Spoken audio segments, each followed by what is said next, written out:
दीदी। उर्मिला, मानवी, श्रुति, कृति, इस खड़ी में आशीष का कारण? दीदी, मिथिलेश ने शिव धनुष के समक्ष संकल्प लिया है और हमें आपको लेकर आने का आदेश दिया है।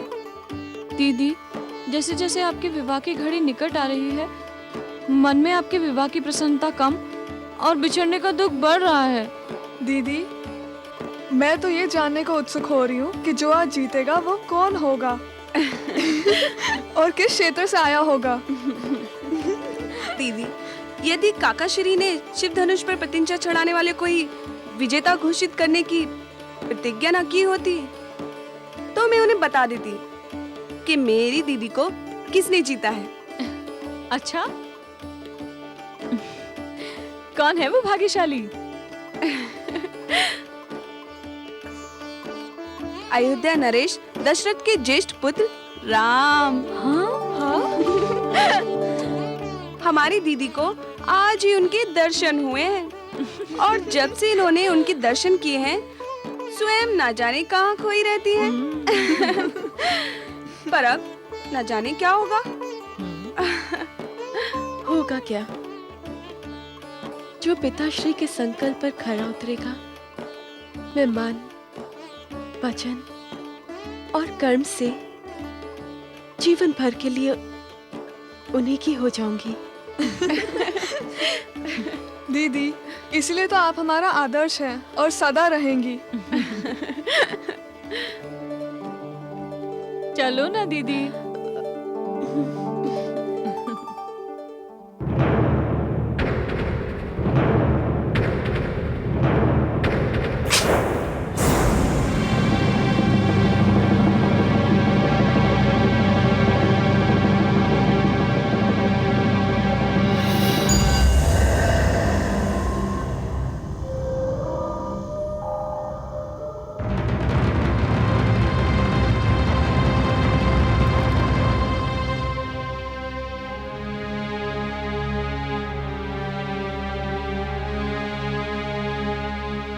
किसी अभियान पर जा रहे हैं लंकेश?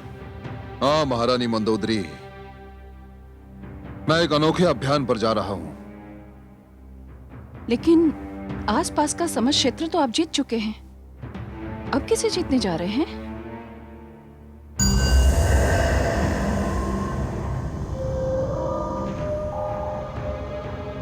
एक मानव पुत्री को। मानव पुत्री? हाँ महारानी मंदोदरी, आज मिथिला नरेश जनक की पुत्री सीता का स्वयंवर है और मैंने प्रण लिया है कि मैं सीता को जीतकर लंका लाऊंगा। नहीं लंकेश, ये विचार भी मन से निकालकर फेंक दीजिए। महारानी, यदि आप इसलिए सिहर उठी हैं कि सीता की लंका आ जाने से आपका पटरानी का पद छिन जाएगा, तो आप निश्चिंत रहें, ऐसा नहीं होगा।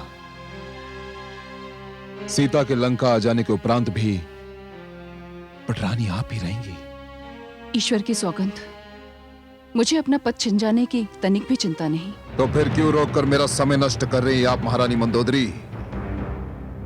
आप भूल कर रहे हैं, आपने ब्रह्मा से वरदान मांगा था कि मानव के अतिरिक्त आपको कोई मार न सके। आपको तो मानव की छाया से भी दूर रहना चाहिए, क्योंकि मानव ही आपके विनाश का कारण बन सकता है। मेरा विनाश? लंकापति रावण का विनाश? ये आप किसकी बातों में आ गई है महारानी?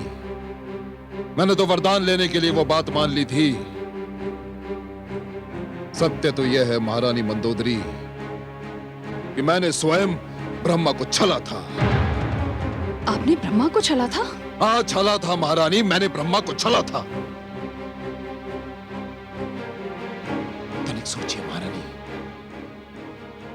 जिस लंकापति रावण को, स्वर्गाधिपति रावण को देवता भी नहीं छू सकते, उसे साधारण मानव क्या मार सकेगा? नहीं मार सकता। रुकिए महारानी मंदोदरी, यदि आप मुझे हंसकर विदा नहीं कर सकती तो मेरा मार्ग रोकने का प्रयत्न भी न कीजिए।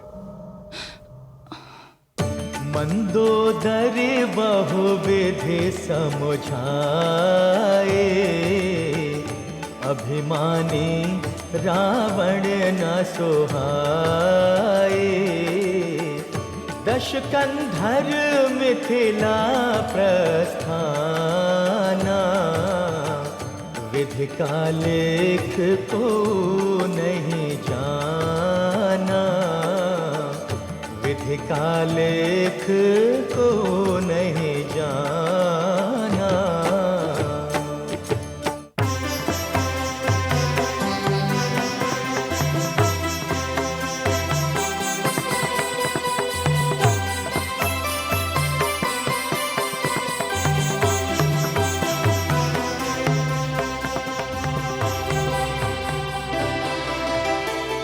हे वीरजनों, आप सब अपने अपने क्षेत्र के ऐसे सूरमा हैं जिनका नाम सुनकर धरती और आकाश कांप जाते हैं। आप सब राजपुरुष हैं, क्षत्रिय हैं। आप सबको मेरा संकल्प ज्ञात है। भगवान शिव के इस धनुष को उठाकर जो भी वीर इस पर प्रत्यंचा चढ़ाएगा वो ही मेरी सुपुत्री जानकी का अधिकारी होगा।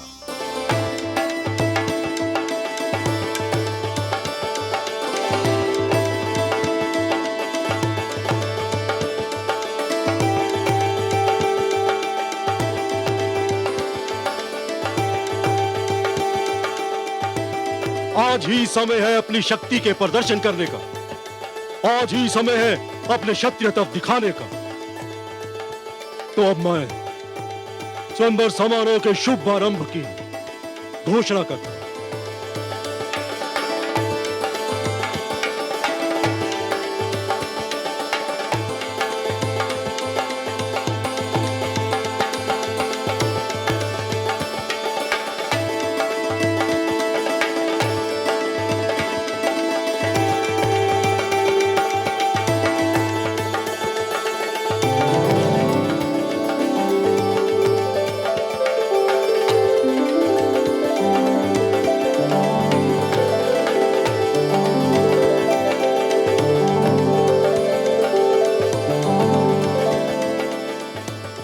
विदर्भ के राजकुमार वीरभद्र अपना शौर्य प्रकट करने आ रहे हैं। ठहर जाओ।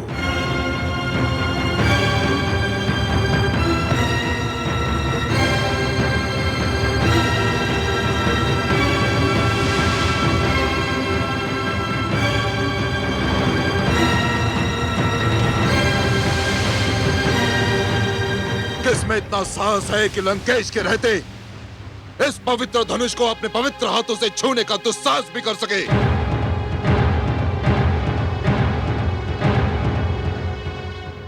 इस शिव धनुष को उठाने और इस पर प्रत्यंचा चढ़ाने का प्रथम और अंतिम अधिकार मात्र एकमात्र लंकापति कैकसी पुत्र रावण को है और किसी को नहीं। मानव की सभा में आकर मानवों का अपमान कर रहे हो लंकेश। यह भगवान शिव का धनुष है। तो क्या हुआ? मैंने शिव के कैलाश को इन्हीं हाथों पर उठाया था, इन्हीं हाथों पर। इस धनुष को तो मैं तिनके के समान उठा लूंगा। यह तुम नहीं, तुम्हारा अहंकार बोल रहा है। क्या कहा तुमने? क्या कहा? अभी आप सब देख लेंगे कि जो लंकापति रावण कहता है वही करके दिखाता है, वही करके दिखाता है।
लंकापति रावण पर हंसने का दुस्साहस ना करो मूर्खो, अन्यथा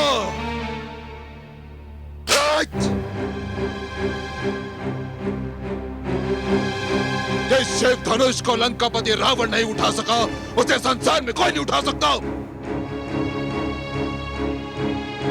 मिथिला नरेश जनक, मुझे आपसे सहानुभूति है। अशुभ बोलने के लिए क्षमा चाहता हूं, परंतु अब आपकी पुत्री सीता जीवन भर अविवाहित रहेगी, बिन ब्याही रहेगी।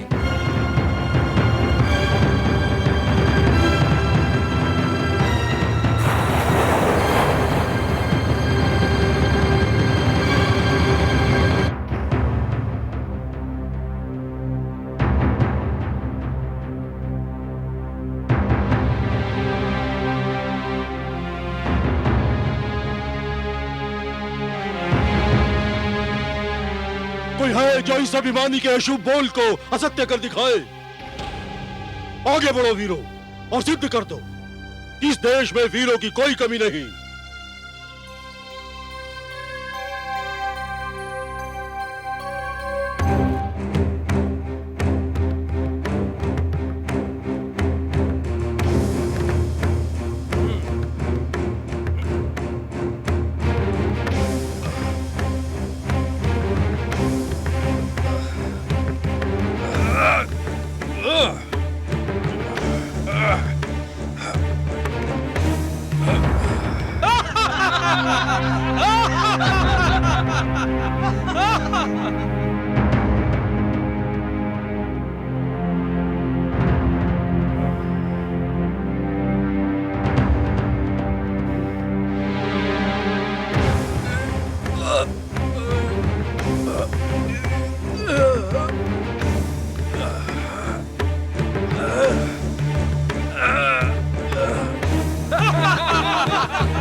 क्या अनर्थ हो गया?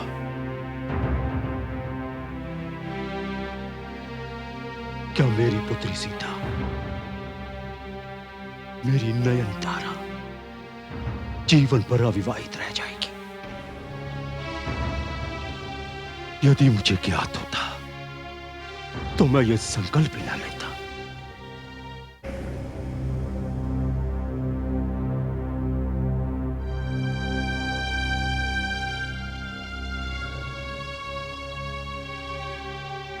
इस शिव धनुष को मेरी पुत्री सीता बाल्यकाल में हंसते हंसते उठा लिया करती थी। उसे आज उसे कोई टस से मस भी नहीं कर सका। मुझे ज्ञात नहीं था कि यह धरती वीरों से रिक्त हो गई है। सभी क्षत्रिय नपुंसक निकलेंगे। बस कीजिए मिथिलेश, बस कीजिए। आपको समस्त क्षत्रियों का अपमान करने का कोई अधिकार नहीं है। ईश्वर की सौगंध, यदि मेरे ज्येष्ठ भ्राता श्री राम और गुरु विश्वामित्र यहां नहीं होते तो मैं ये धनुष तो क्या हिमालय को भी उठाकर दूर फेंक देता। आकाश में कड़कती हुई बिजली को अपने हाथों में थामकर 2 टुकड़ों में कर देता। नभ में चलते हुए तारों को इन हाथों में दबाकर मसल कर रख देता। आपने क्षत्रियों का शौर्य देखा कहां है मिथिलेश? नहीं अनुज, मिथिलेश हमारे आदर योग्य हैं। उन्होंने जो कुछ कहा वो किसी को अपमानित करने के लिए नहीं, ये तो एक पिता की व्यथा है। क्षमा मिथिलेश।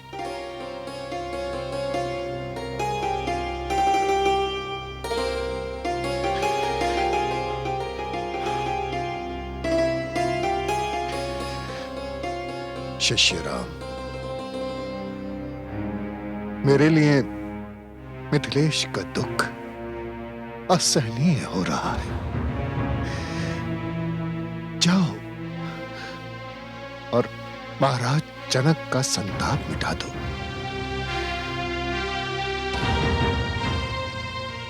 ये मेरा आदेश है। उठाओ धनुष और उसकी प्रत्यंचा चढ़ा दो। विजयी भव।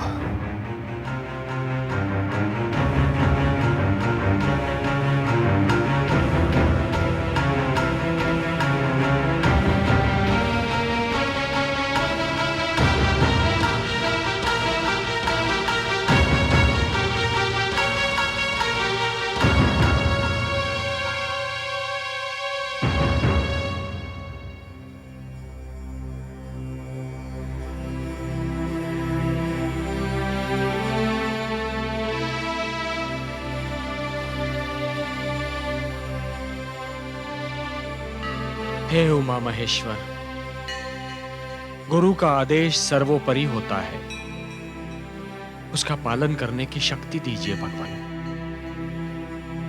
मैं आपके चरणों में आवाहन करता हूं कि मेरे मन की अन्य सारी इच्छाओं, आकांक्षाओं को त्यागने में मेरी सहायता कीजिए। हे ही गौरी शपिनाकपाणे शशांकमौले वृषभाधिरूढ़ देवाधिदेवेश महेश नित्यं ग्रहाण पूजां भगवन् नमस्ते।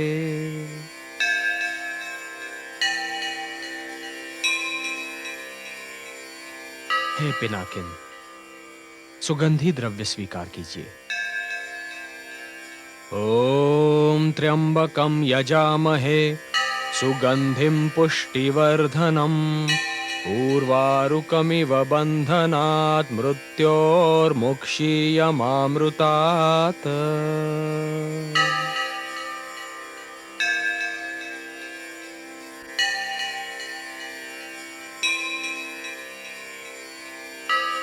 नीराजनं निर्मलदीप्तिमद्भिर्दीपाङ्कुरैरुज्ज्वलमुच्छ्रितैश्च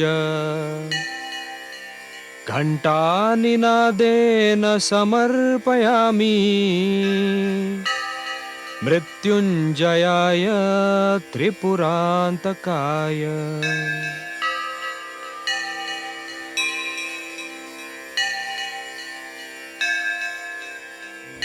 हे विष्णु वल्लभ, हे अंबिकानाथ, हे वीरभद्र, शक्ति दो, शक्ति दो भगवान, शक्ति दो।